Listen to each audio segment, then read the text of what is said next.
નમસ્કાર વિદ્યાર્થી મિત્રો, આજના વિડીયોમાં આપણે જ્ઞાન સાધના NMMS અને CET અંતર્ગત બૌદ્ધિક યોગ્યતા કસોટીમાં જે શ્રેણી આવે છે એમાં સંખ્યા શ્રેણીમાં બીજો નિયમ છે સંખ્યાઓની બાદબાકી, તેના વિશે આપણે અભ્યાસ કરીશું.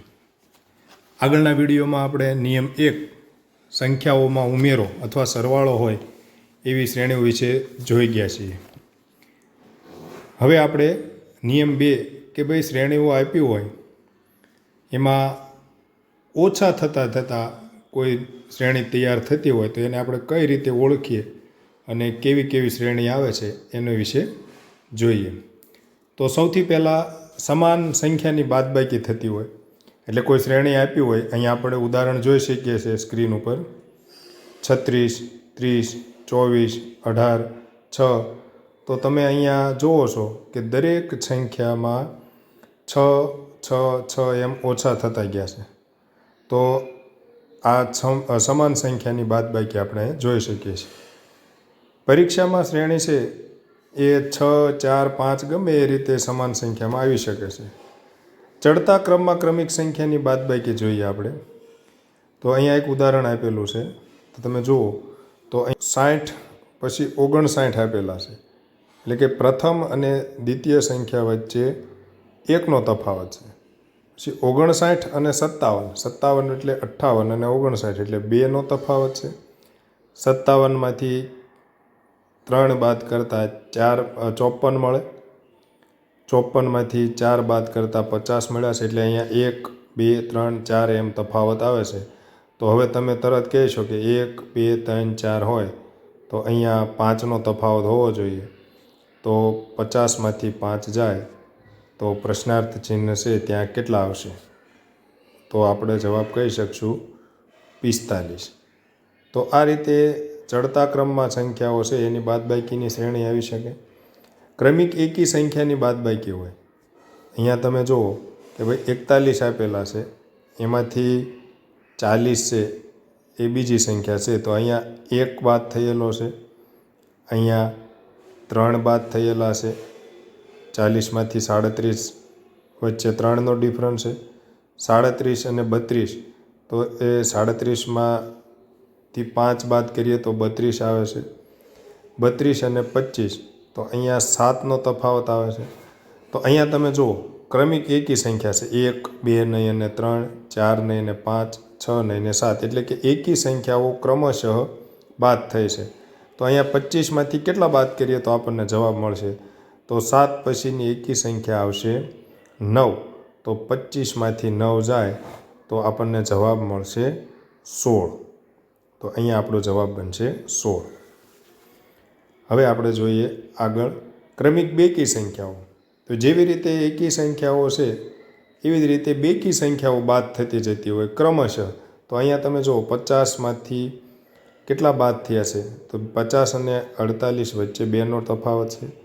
48 ને 44 વચ્ચે 4નો તફાવત છે. 44 અને 38 વચ્ચે 6નો તફાવત છે. 38 અને 30 વચ્ચે 8નો તફાવત છે.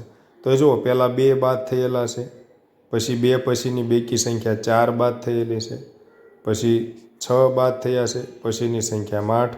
તો હવે આપણને તરત સમજણ પડી જશે કે 2, 4, 6, 8. તો હવે અહીંયા 10 બાદ થવા જોઈએ. તો આપણી આ પેટર્ન છે, શ્રેણી છે એ આગળ વધે. તો 30માંથી 10 જાય તો જવાબ આવે 20. તો આપણને જવાબ મળશે 20. આ જ રીતે પ્રાકૃતિક અને પૂર્ણ સંખ્યાઓની બાદબાકી. તો પ્રાકૃતિક અને પૂર્ણ સંખ્યા કોને કહેવાય એ આપણે જાણીએ છીએ. 1, 2, 3, 4 એમ અસંખ્ય છે એ પ્રાકૃતિક સંખ્યાઓ છે અને 0થી શરૂ થાય અને 1, 2, 3, 0 સાથે એ પૂર્ણ સંખ્યાઓ છે.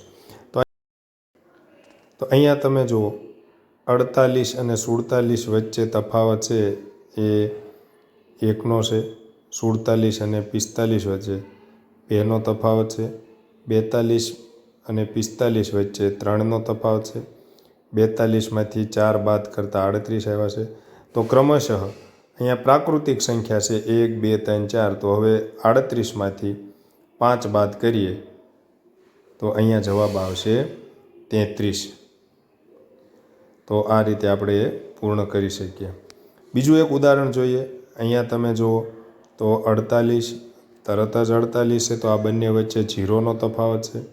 અહીંયા 1નો છે, અહીંયા 2, 45 અને 42 વચ્ચે 3, 42 અને 38 વચ્ચે 4. તો હવે આપણને ખબર પડી જાય 5નો તફાવત આવશે અને આપણે સીધો જવાબ છે એ મેળવી શકશું.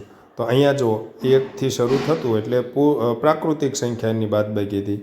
અહીંયા 0થી છે, 0, 1, 2, 3, 4 અને 5. તો એ પૂર્ણ સંખ્યાની. પૂર્ણ સંખ્યા હોય, પ્રાકૃતિક સંખ્યા હોય, ક્રમશઃ એક એક સંખ્યા છે એ વધતા ક્રમમાં બાદ થયેલી છે. તો આ રીતે આપણે શ્રેણી વચ્ચે બે સંખ્યા વચ્ચે સંબંધ છે એ ગોતી શકીએ. તો 38માંથી અહીંયા 5 બાદ કરશું તો અહીંયા પણ આપણને જવાબ મળશે 33. હવે આપણે જોઈએ ક્રમિક વિભાજ્ય સંખ્યાની બાદબાકી. તો વિભાજ્ય સંખ્યાઓ પણ ક્રમશઃ બાદ થઈ હોય તો આપણને વિભાજ્ય સંખ્યા વિશે તો જાણીએ છીએ. 53 અને 49 વચ્ચે કેટલો તફાવત છે? તો 49 પછી 50, 51, 52 અને 53, તો 4નો તફાવત છે. 49 અને 43 વચ્ચે કેટલો તફાવત છે? 6નો તફાવત છે. 43 અને 35 વચ્ચે કેટલો તફાવત છે? તો 8નો તફાવત છે. 35 અને 26 વચ્ચે કેટલો તફાવત છે? તો 9નો તફાવત છે. તો અહીંયા જુઓ 4, 6, 8, 9 આ રીતે સંખ્યા થઈ. અહીંયા તમે જુઓ 4 પછી 5 નથી, 6 છે, 7 નથી, 8 છે, 9 ને એને 10 થાય. પણ એવું નથી. અહીંયા એકી સંખ્યા કે બેકી સંખ્યાની શ્રેણી નથી. અહીંયા વચ્ચે કોઈ તફાવત મળતો નથી. પણ આપણે જોઈએ તો 4, 6, 8, 9 આ વિભાજ્ય સંખ્યાઓ છે. તો ક્રમિક વિભાજ્ય સંખ્યાઓ છે. તો 9 પછીની વિભાજ્ય સંખ્યા આવે 10. તો 26માંથી આપણે 10 બાદ કરવાના થાય. 26માંથી 10 બાદ કરો એટલે જવાબ આવે 16. આવી જ રીતે ક્રમિક અવિભાજ્ય સંખ્યાઓની પણ બાદબાકી આપણને જોવા મળે. ઉદાહરણ જોઈએ 59, 46, 35, 28 અને 23 આ રીતે કોઈ શ્રેણી આપેલી છે. તો અહીંયા આપણે પહેલો તફાવત જોઈએ તો કેટલો છે? 59 અને 46. તો અહીંયા આપણને 13નો તફાવત જોવા મળે છે. 46માંથી કેટલા બાદ કરતાં 35 મળે છે, અથવા 46માંથી 35 બાદ કરશું તો આપણને જવાબ મળશે 11. 35 અને 28 વચ્ચે કેટલો તફાવત છે? તો અહીંયા આપણને જવાબ મળશે 7. 28 પછી 29, 30, 31, 32, 33, 34 અને 35. તો 7નો તફાવત છે એ આપણને મળે છે. 28 અને 23 વચ્ચેની વાત કરવામાં આવે તો આપણને જવાબ મળશે 5નો તફાવત છે. તો અહીંયા જુઓ 13, 11, 7, 5 આ રીતે છે. તો 13 અવિભાજ્ય સંખ્યા છે, 11 અવિભાજ્ય છે, 7 અવિભાજ્ય છે, 5 અવિભાજ્ય છે. તો અહીં ક્રમિક ઓછી થતી અવિભાજ્ય સંખ્યાઓ છે. તો 5 પછી સંખ્યા આવે 4 તો એ વિભાજ્ય છે. તો 3 છે એ આપણે બાદ કરવાના થાય, એ અવિભાજ્ય સંખ્યા છે. 23માંથી 3 જાય એટલે અહીંયા આપણને જવાબ મળે 20. આગળ જોઈએ. હવે ક્રમિક સંખ્યાના વર્ગની બાદબાકી. તો કોઈ પણ સંખ્યામાં ક્રમિક સંખ્યાઓ છે 1, 2, 4 એના વર્ગની બાદબાકી કરેલી હોય. તો અહીંયા તમે જુઓ 67 અને 68 બે વચ્ચે કેટલો તફાવત છે? તો કે 1નો. 67 અને 63 તો તફાવત છે 4. 63 અને 54 તો એની વચ્ચે તફાવત છે 9. 54 અને 38 એની વચ્ચે તફાવત છે 16. તો હવે કેટલો તફાવત કરવો પડે અથવા કેટલા બાદ કરીએ તો જવાબ મળે? તો અહીંયા તમે જુઓ તો પહેલી સંખ્યા 1નો વર્ગ છે, 1 ગુણ્યા 1 એટલે 1. બીજી સંખ્યા 2નો વર્ગ છે એટલે 2 ગુણ્યા 2 4. ત્રીજી સંખ્યા છે 3નો વર્ગ છે એટલે 3 ગુણ્યા 3 3 તેરી 9. 16 એટલે 4નો વર્ગ, ચોકે ચોકે 16.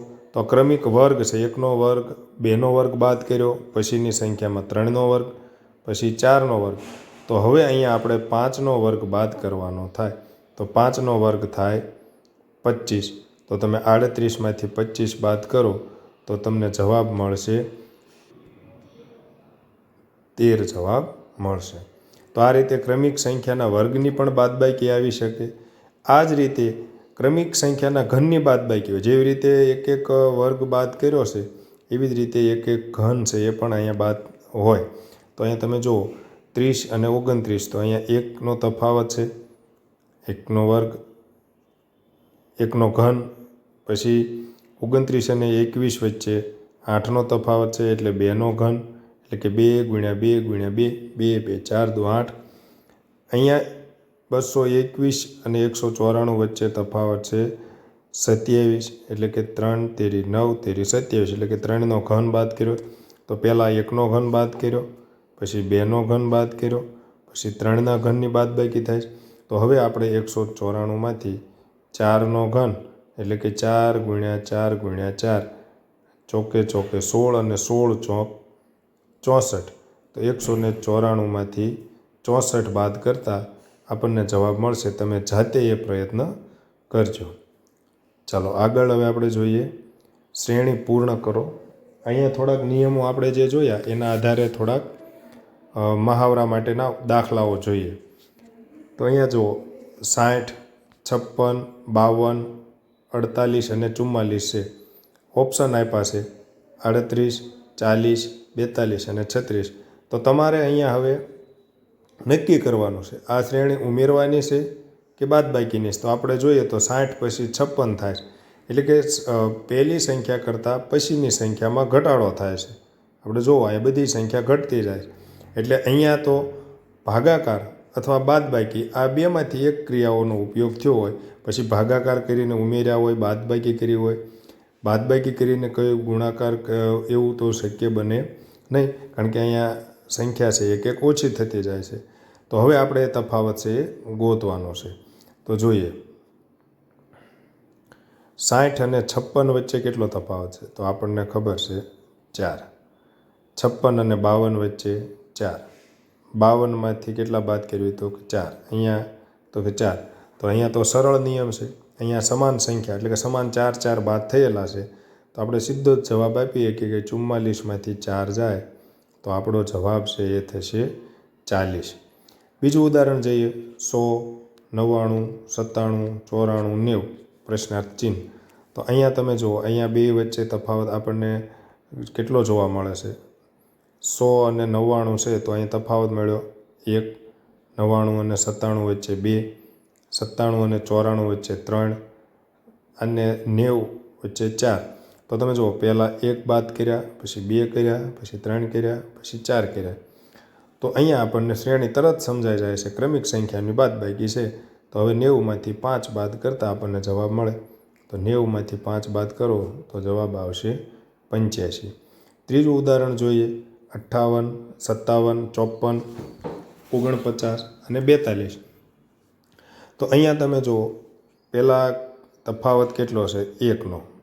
57 અને 54 વચ્ચે કેટલો છે? 3નો. 49 અને 54 વચ્ચે કેટલો તફાવત છે? તો 49 પછી 50, 51, 52, 53 ને 54 એટલે 5નો. 49 ને 42 વચ્ચે 7નો તફાવત છે. તો હવે આ રીતે તમે તફાવત લખશો તો તમને તરત ખબર પડી જશે આ એકી સંખ્યાઓ છે. 1, 2 નહીં 3, 4 નહીં ને 5, 6 નહીં ને 7. તો હવે 8 નહીં અને 9 છે એ આપણે બાદ કરવાના થાય, અને 42માંથી તમે 9 બાદ કરો તો તમારો જવાબ આવશે 33. આગળ આપણે જોઈએ ઉદાહરણ 4 62, 60, 56, 50 અને 42 છે. તો અહીંયા આપણે પહેલાં તફાવત જોઈએ તો 60 અને 62 વચ્ચે 2નો તફાવત છે, એટલે કે 62માંથી 2 બાદ કર્યા છે. પછી 60માંથી 56 એટલે 4 બાદ કર્યા છે. 56માંથી 50 એટલે 6. 50માંથી કેટલા બાદ કર્યા છે? તો કે 8 બાદ કરતાં 42. તો અહીં બેકી સંખ્યાઓની બાદબાકી છે 2, 4, 6, 8. તો હવે આપણે 10 બાદ કરવાના થાય. તો તમે 10 બાદ કરો 42માંથી તો જવાબ આવશે 32. ત્યાર પછી પાંચમો દાખલો છે 28, 27, 25, 22, 18. તો અહીંયા તમે જોઈ શકો છો કે 28 ને 27 વચ્ચે એક બાદબાકી થઈ છે, એટલે કે 28માંથી 1 ઓછો કર્યો છે. પછી 27માંથી 2 બાદ કરતાં 25 આવ્યા, 25માંથી 3 બાદ કરતાં 22 આવ્યા, 22માંથી 4 બાદ કરતાં 18 આવ્યા. તો અહીંયા પ્રાકૃતિક ક્રમિક સંખ્યા છે 1, 2, 3, 4. તો હવે 18માંથી આપણે કેટલા બાદ કરવાના થાય? 5 બાદ કરવાના થાય. તો 18માંથી તમે 5 બાદ કરો તો જવાબ તમારો આવશે 13. છઠ્ઠો દાખલો જોઈએ. 36, 36, 35, 33, 30 ઓપ્શન આપ્યા છે આપણને. તો સૌથી પહેલાં અહીંયા તમે જોઈ શકો છો કે 36 અને 36 0 તફાવત. પછી 1, 35 અને 33 વચ્ચે 2, અહીંયા 3. તો હવે કેટલો તફાવત આવવો જોઈએ? 4. તો 30માંથી તમે 4 બાદ કરશો તો જવાબ મળશે 26. અહીંયા ક્રમિક પૂર્ણ સંખ્યાઓ છે એ બાદ થયેલી છે. ત્યારબાદ 7મો પ્રશ્ન જોઈએ. તો અહીંયા આપણે જુઓ 58 અને 46 વચ્ચે કેટલો ડિફરન્સ છે? તો 58 અને 46 વચ્ચે 12નો તફાવત છે. 46 અને 36 વચ્ચે કેટલો છે? તો કે 10નો છે. 36માંથી કેટલા બાદ કરીએ તો 27 આવે? તો કે 9. 27માંથી કેટલા બાદ કરીએ તો હવે 8 બાદ કરીએ તો 19 આવે. તો હવે કેટલા બાદ કરીએ તો આગળનો જવાબ મળે? તો અહીં તમે જુઓ 12, 10, 9, 8. તો અહીંયા ક્રમશઃ વિભાજ્ય સંખ્યાઓ છે. 12, 10, આ 10, 9, 8 ક્રમમાં આવી, પણ 11 ન આવ્યા કારણ કે એ અવિભાજ્ય સંખ્યા. તો અહીંયા હવે આપણે 8 પછી 7 છે એ નહીં આવે કારણ કે એ અવિભાજ્ય સંખ્યા છે. તો અહીંયા આપણે 6 બાદ કરવાના થાય. તો 19માંથી 6 બાદ કરો એટલે જવાબ આવશે 13. ત્યાર પછીનું ઉદાહરણ જોઈએ. 45, 41, 35, 27, 18 છે. તો અહીંયા તમે 45 અને 41 વચ્ચેનો તફાવત કેટલો છે? 4. 41 અને 35 વચ્ચેનો 6. અહીંયા આવશે 8. 27માંથી એટલે અહીંયા 9. તો જુઓ 4, 6, 8, 9. તો અહીંયા જુઓ 4 પછી 5 નહીં 6 છે, 7 નહીં 8 છે અને પાછા 9 લીધા છે એટલે ક્રમિક એકી કે બેકી સંખ્યા નથી. તો અહીંયા આપણે જોઈએ તો વિભાજ્ય સંખ્યાઓ છે. તો 9 પછીની વિભાજ્ય સંખ્યા આવે 10. 18માંથી તમે 10 બાદ કરો એટલે તમારો જવાબ આવશે ઓપ્શન સી. 9મો દાખલો જોઈએ. તો 48, 49, 48 ને 46 ઓપ્શન સાથે આપેલો છે. તો અહીંયા તમે 77 અને 75 વચ્ચે કેટલો તફાવત પાડો છો? 77 અને 72 વચ્ચે, 72 અને 67, 67 અને 60. તો આનો તફાવત પહેલાં ગોતો. તો તમને પ્રયત્ન કરો. 77 અને 75 વચ્ચે તો આપણે જોઈએ છે કે 2નો તફાવત છે. 75 અને 72 વચ્ચે 3નો તફાવત છે. 72 ને 67 વચ્ચે 5નો તફાવત છે. પછી અહીંયા 7 બાદ કર્યા છે એટલે 60 આવ્યા છે. તો હવે કેટલા હોવા જોઈએ? તો 2, 3, 5, 7 છે એ અવિભાજ્ય સંખ્યા છે. 7 પછી 8 છે એ વિભાજ્ય છે. 9 પણ વિભાજ્ય છે. 10 પણ વિભાજ્ય છે એટલે 11 આવશે. તો 60માંથી 11 બાદ કરો એટલે 49 જવાબ આવશે. ત્યાર પછી 49, 36, 25, 18 અને 13. તો અહીંયા પણ સરળતાથી આપણે જોઈ શકીએ છીએ. મોટા સંખ્યામાંથી નાની થાય છે એટલે 6 બાદબાકીની સિરી. 49માંથી 36 જશે તો કેટલા થશે? તો 36 અને 49 વચ્ચે ડિફરન્સ છે 13નો. 36 અને 25 વચ્ચે 11નો. 25માંથી કેટલા બાદ કરતાં 18 આવ્યા તો 7. 18માંથી કેટલા બાદ કરતાં એટલે કે 18માંથી 13 બાદ કરો એટલે કેટલા વધશે? તો કે 5. તો અહીં 13, 11, 7, 5. તો હવે આ છે એ પણ અવિભાજ્ય સંખ્યાઓ છે પણ ઉલટા ક્રમમાં છે. તો 5 પછી અવિભાજ્ય સંખ્યા આવશે 3. 13માંથી તમે 3 બાદ કરો એટલે જવાબ તમારો આવશે 10. તો અહીંયા આપણે ઓપ્શન ડી છે એ આપણો જવાબ થશે. હવે તમે જુઓ 78, 77, 73, 64 અને 48 આ રીતના ઉદાહરણ છે. તો અહીંયા તમે 78 અને 77 વચ્ચે કેટલો ડિફરન્સ છે? તો તમે કહેશો 1. 77માંથી 73 બાદ થાય તો કેટલા તફાવત પડે છે? તો કે 4. 73માંથી 64 બાદ કરો તો જવાબ મળે છે 9. 64માંથી 48 બાદ કરો એટલે જવાબ મળે છે 16. એટલે કે પહેલી સંખ્યામાંથી 1 બાદ કરતાં 77 મળ્યા. 77માંથી 4 બાદ કરતાં 73 મળ્યા. 73માંથી 9 બાદ કરતાં 64 મળ્યા. 64માંથી 16 બાદ કરતાં 48. તો હવે આપણે કેટલા બાદ કરવી તો આપણને પ્રશ્નની સંખ્યા મળે? તો આ 1, 4, 9, 16 જુઓ એટલે તમને ખબર પડે. આ 1નો વર્ગ 1, 2નો વર્ગ 2 × 2 4, 3નો વર્ગ 3 × 3, 16નો વર્ગ એટલે 4નો વર્ગ 4 ગુણ્યા 4 16, તો અહીંયા આવે 5નો વર્ગ આવે 5 ગુણ્યા 5 એટલે કે 25. તો 48માંથી 25 બાદ કરો તો 23 છે એ તમને જવાબ મળે. 12મો દાખલો જોઈએ આપણે. 330 અને 329, તો બે વચ્ચે તફાવત આપણને ખબર છે, એકનો છે. પછી 29 અને 329 અને 321, તો આપણને ખબર છે બે વચ્ચે તફાવત છે 8. 21 અને 94 વચ્ચે છે 27. તો હવે કેટલો આપણે બાદ કરીએ, તફાવત હોવો જોઈએ. તો આ છે એક ઘન છે, 1નો ઘન, 2નો ઘન, 2 ગુણ્યા 2 ગુણ્યા 2 એટલે 2 2 4 2 8, 3નો ઘન, 3 તેરી 9 તેરી 27. તો 4નો ઘન ચોકે ચોકે 16 ચોક 64. તો 294માંથી 64 બાદ કરો તમે, તો તમને તમારો જવાબ મળશે 230. તો અહીંયા આપણે નિયમ શ્રેણીનો બીજો છે બાદબાકી સાથેના ઉદાહરણો જોયા. ફરી મળશું નવા વિડીયો સાથે. Thank you.